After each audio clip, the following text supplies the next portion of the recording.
heart, light the prodigal son.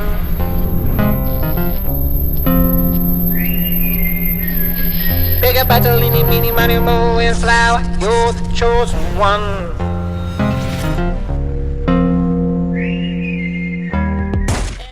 What's up everybody, it's me, the Nerdy Hero.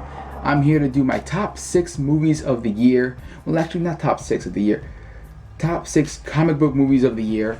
And we've had movies like Doctor Strange, Civil War, Deadpool. All those movies are coming out, or came out already. So I'm here to rank them on my personal preference of which ones I enjoyed most. So I'm not saying which ones are overall critically better, which one I think critically is better, but which ones I actually enjoyed watching, whether it's because of my theater experience or from the quality of the content, just my personal experience of what I'm into, what my taste is, so which ones I liked. And so I already said, these are not what I think are the best, or if just because it's a number 6 on the list or number 3 or 1 doesn't mean I didn't enjoy all of them, because all these movies I like. I just enjoyed certain ones better than other ones. So that being said, let's get started, and I'm just going to say number 1. I'm actually going to say number 1 first, because it's already obvious, everybody knows, I've said this a bajillion times, it's going to be Captain America Civil War. Alright, I've run out of patience. On to roost! Hey everyone. It's my favorite of the year, it's my favorite comic book movie now. I don't know why, it just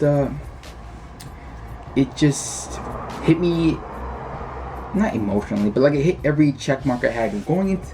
I had the idea of Civil War years and years ago, not the idea, but I learned about Civil War a long time ago, and because of the video game Marvel Ultimate Alliance 2, and since then I was hooked on it. I read the whole thing, I loved it, I love Spider-Man's role, Spider-Man being my favorite obviously, so the idea of the movie came out and I just kept thinking to myself, like, when are they going to do it? They got to do it, and they got to do it, they got to do it, and they got to do it with Spider-Man. How are they going to get Spider-Man? How are they going to do all these characters? And then when they finally announce it, the rumor is like, okay, when are they going to get Spider-Man? How are you going to get Spider-Man? They finally get him.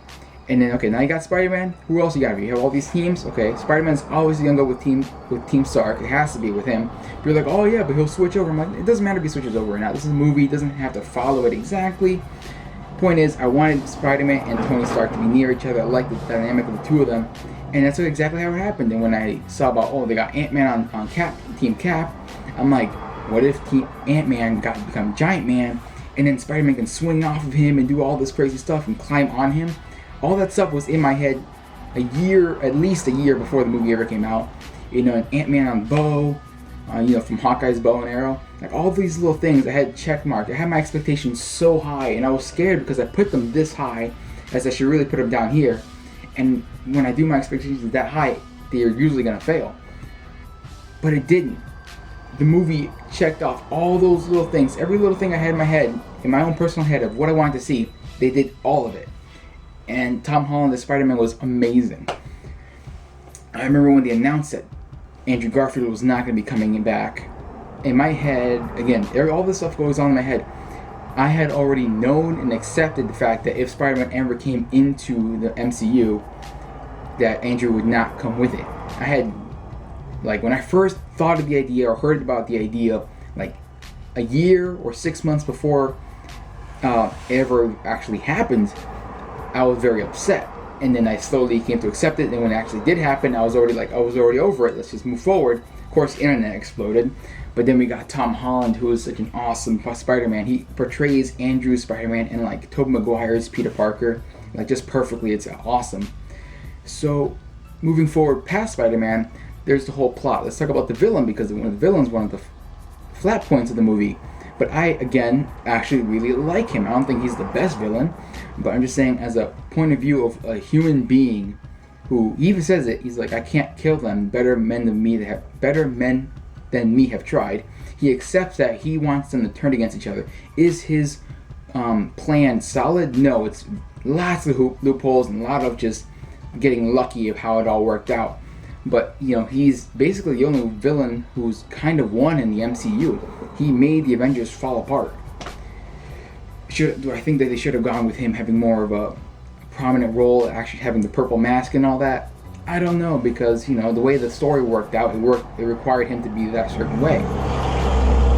Yeah, obviously there's a whole dynamic of Tony Stark and Captain America, talking about them. They had this whole clash going on, which I actually really enjoyed.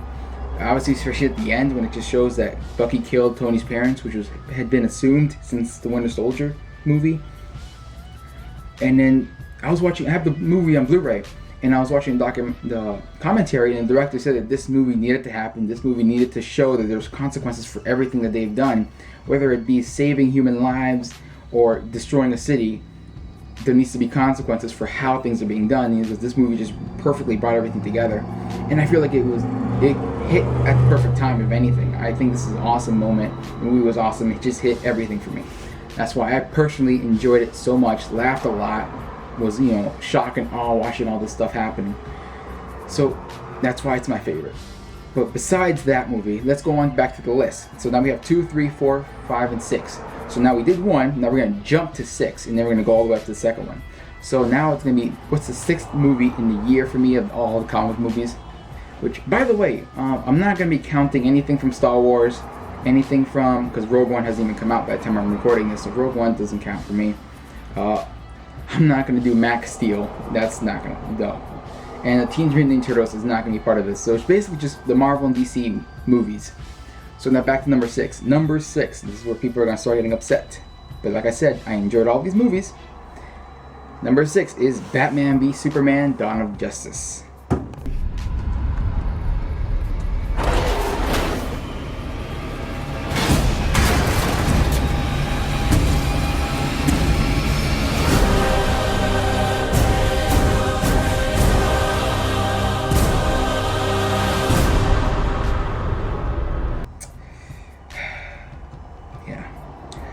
Let me clarify certain things.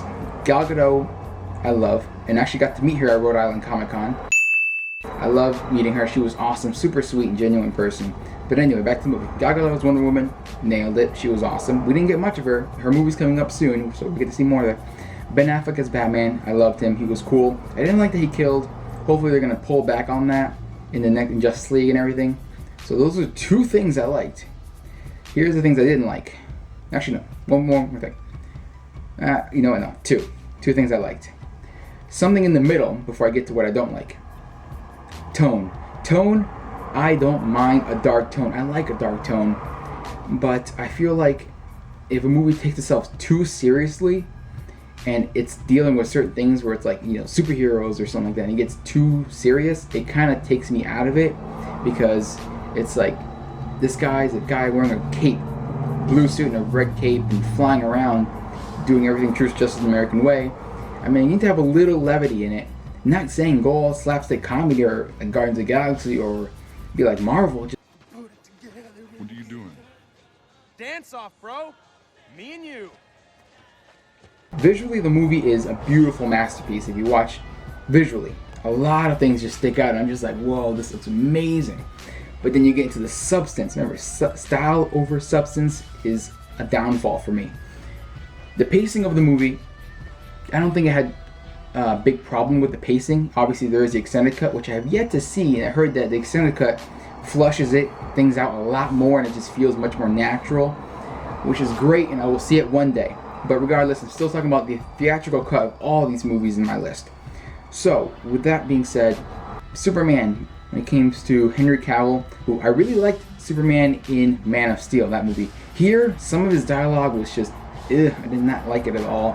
Certain things. Most of the time he was okay. He was basically himself. I think Wonder Woman, did she have more screen time than him or less? I don't know. I'm not sure because how screen time works. But anyway, Wonder Woman and Ben Affleck's Batman, I felt like were much better than he was.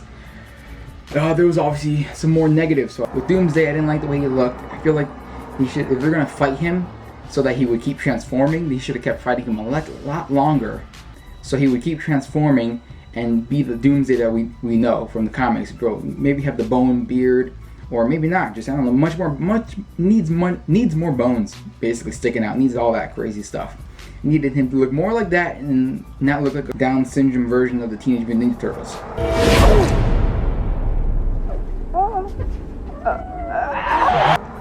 So besides that, Lex Luthor, I felt like he was too cartoony.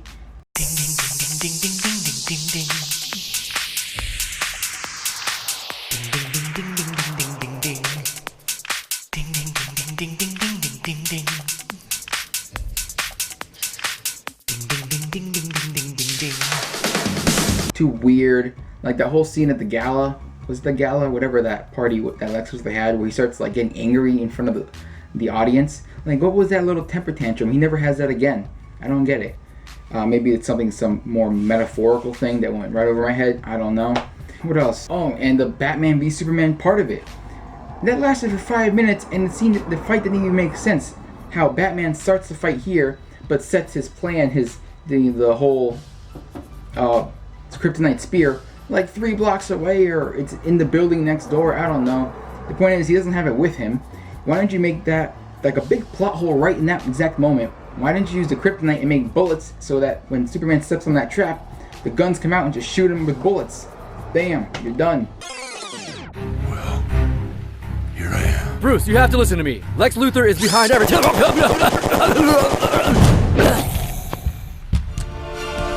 Kryptonite bullets. I win. Obviously, that would have ended the fight much faster than it already did, but take away that idea of the bullets. But the fight was only 5 minutes long. This is Batman v Superman. There was not much Batman v Superman in there. There was Clark and Bruce doing their thing, with Batman here and Superman here, and then they finally meet up like once here to threaten each other, and then they actually fight for 5 minutes, and then they make friends for no reason, just because their moms have the same name. I've heard theories of how much more metaphorical or meta that whole thing with his mom being the same mom, how Batman now realizes he's, even though he's an alien, that he has a mother just like he had a mother.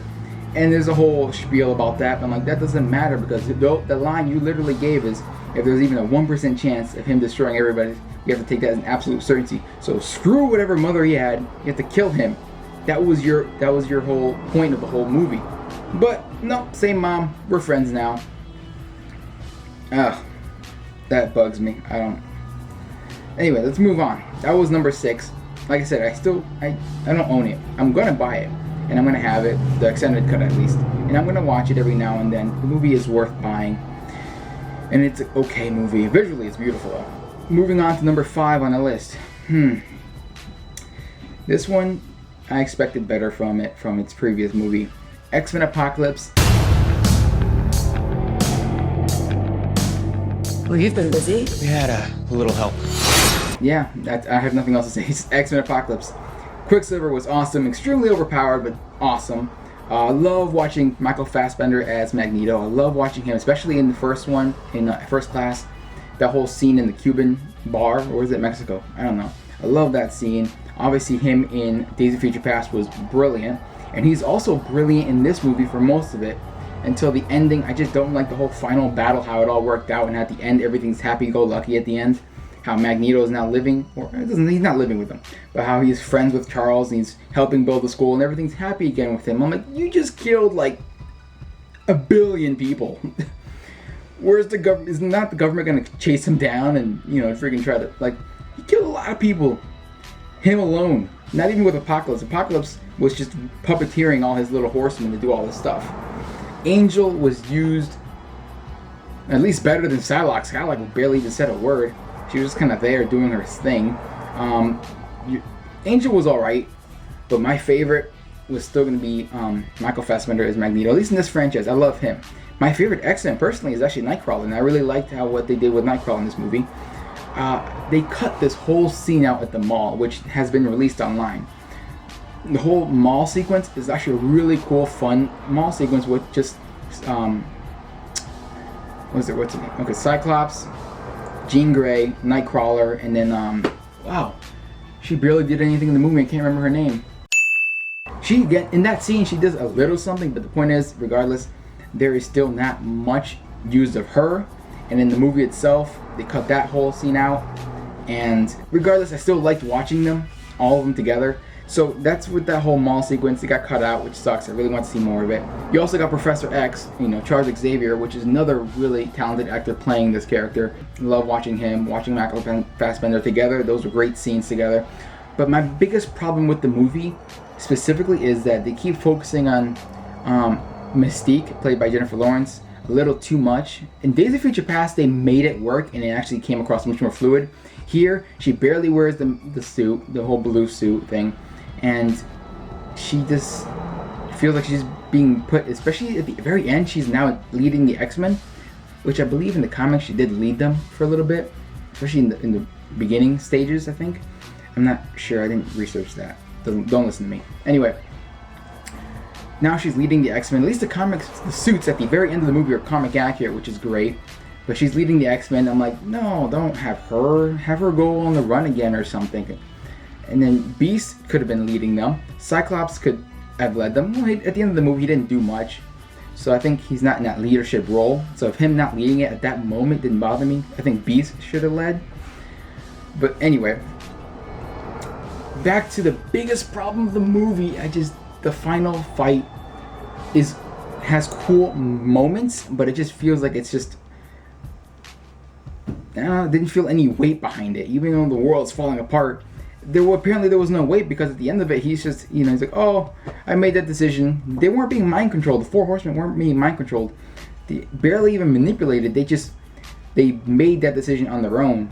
So you can't even be like with Bucky in Civil War, like, oh, he's being mind controlled. No, in this movie, Michael Fassbender killed a billion people probably, or millions, hundreds of millions, and he's just like whatever about it, and no one's chasing him down, or the X-Men didn't arrest him, or even though he made those decisions, which sucks, because I think the movie is better than a lot of other X-Men movies, but it's still not as good as First Class or Days of Future Past, specifically Days of Future Past. That's my issues with it. I still like the movie. It's still on the list. It's just number 5.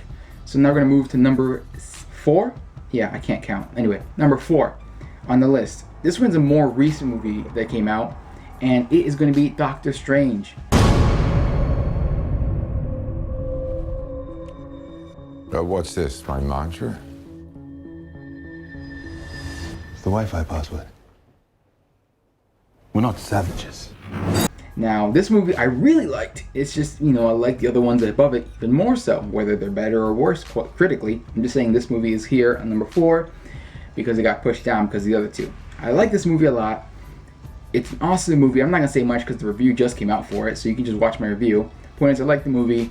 It has its moments where it's like a little too cheesy, but the action is cool. The way it's shot, all the visuals are amazing. It introduces the MCU to a whole new aspect of alternate dimensions and all that. I really like Tilda Swinton's character of the Ancient One. I liked her a lot. She might be my favorite in that movie, besides Benedict Cumberbatch, who was the main star of Doctor Strange, who the fans wanted him, and the fans got him. He's great. So that movie's great. It's number 4 on the list. Just fast forward over that one. We're going to go to number 3. Number 3 on the list is going to be Deadpool.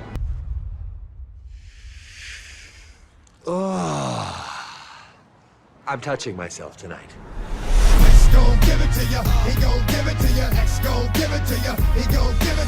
Deadpool, which is actually on a lot of people's list and it is number 1 on people's list. It's number 3 on my list because I went to go see this movie and had an awesome time. Laughed a lot in the theater. Everybody was cracking up because I went opening night, so that's when all the real fans are there. Everyone gets the references and they're just cracking up. The movie is awesome head to toe, and it's a solid, good film.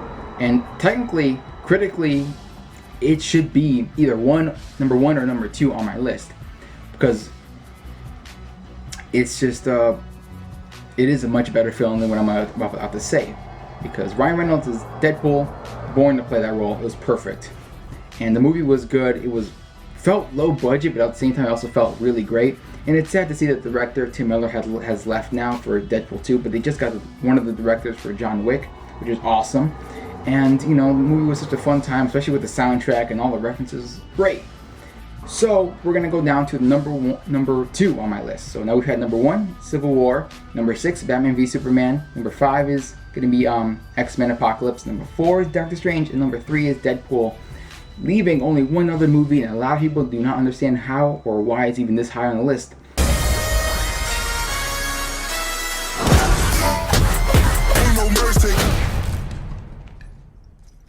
Yes, that's right. I said Suicide Squad, a movie that has a lot of people 50-50. Now, like I said, Deadpool should probably be in front of it, if not even number 1. But like I said, this list is not about which one's better critically, or even my personal which one's better. It's about which ones I enjoyed the most this year. And Suicide Squad, I laughed. For some reason, I didn't even laugh as much as I did in Deadpool, but For here, I just enjoyed the music, even though it was choppy and it was fast-pacing the whole time movie. The characters was just so cool. I liked the whole thing. I felt some of the dialogue was cheesy. You know, the pacing of the movie was choppy. The music just non-stop cuts of different greatest hits album. But I don't know why. It's just maybe because the movie's as crazy as I am in my head. I don't know. Harley Quinn being played by Margot Robbie. Will Smith playing Deadshot, who Will Smith was just basically playing Will Smith, except with good aim. That's all he really did. He wasn't really playing as Deadshot. He was just Will Smith. And Margot Robbie as Harley Quinn was awesome. A lot of the other supporting cast and all the other also main characters was great. Enchantress was a weak villain doing that little weird dancing thing. As you saw in my review, I actually danced. And then you got that freaking pineapple head dude, that her brother. The plot was weak, you know. Some of the jokes did not hit, but for some reason, I don't know why, I just love the movie so much. And don't forget about Jared Leto's Joker. A lot of people don't like it. I'm not saying he's better than Heath Ledger's. I'm just saying he's different and it's new, and I like new, and I like his Joker. I want to see more of his Joker. I'm not sure if he's going to be in the Batman or they're calling it the Batman, whatever the solo Batman movie that Ben Affleck is going to be directing. So, for some reason, yeah, I'm a Marvel fanboy, and there's a Marvel movie #1 on the list, but Suicide Squad, I don't know, I just enjoyed it. It was just silly to me. It was silly and it was fun and entertaining. And there's one of the movies where it's like, okay, maybe style over substance can sometimes work, even though I just said I hate doing when people do that. But for some reason here, it kind of works. It's maybe I'll put it under a guilty pleasure for some reason. You know, like it's a bad movie, but I just enjoy watching it. Just how I love watching Speed Racer. For some reason, I actually own Speed Racer. It's a horrible movie, but I love watching it. It's cool, it's colorful, the action scenes are all great, but this is not about Speed Racer. Suicide Squad, #2. So there's my whole list, guys. Let me know in the comments what your list is for the 6 movies, or maybe just what's your top 6 movies of the year, or just comic book, or whatever. Let me know in the comments. If you like my list, let me know. And remember, you can like, comment, subscribe to my YouTube channel. And as always, guys, remember, keep it nerdy.